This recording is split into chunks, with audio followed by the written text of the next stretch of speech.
ఎన్నికల కోడ్ కూయడానికి సమయం దగ్గర పడుతోంది. అప్పుడే ప్రచారంలో మునిగి తేలుతున్నాయి జాతీయ పార్టీలు.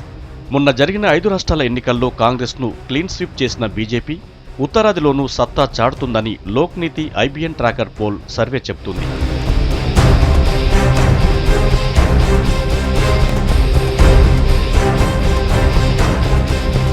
ఉత్తరప్రదేశ్లో ఎస్పీని మట్టి కరిపించనుంది బీజేపీ. 80 ఎంపీ సీట్లున్న యూపీలో 41 నుంచి 49 సీట్లను కైవసం చేసుకోనుంది. రీసెంట్గా అధికారాన్ని చేపట్టిన రాజస్థాన్లో టోటల్ సీట్లను తన ఖాతాలో వేసుకోనుంది.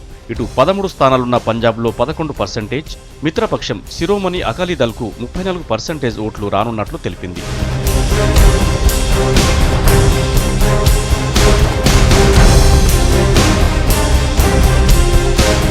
అవినీతిని అంతం చేస్తామంటూ రాజకీయాల్లోకి వచ్చిన ఆప్ ప్రభావం మిగతా పార్టీలపై ఉండనుంది.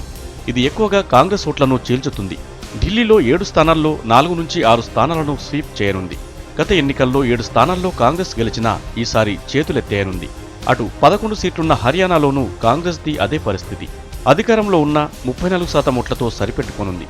బీజేపీకి 20%, ఆప్కు 17% ఓట్లు రానున్నట్లు తెలిపింది లోక్నీతి ఐబిఎన్ సర్వే.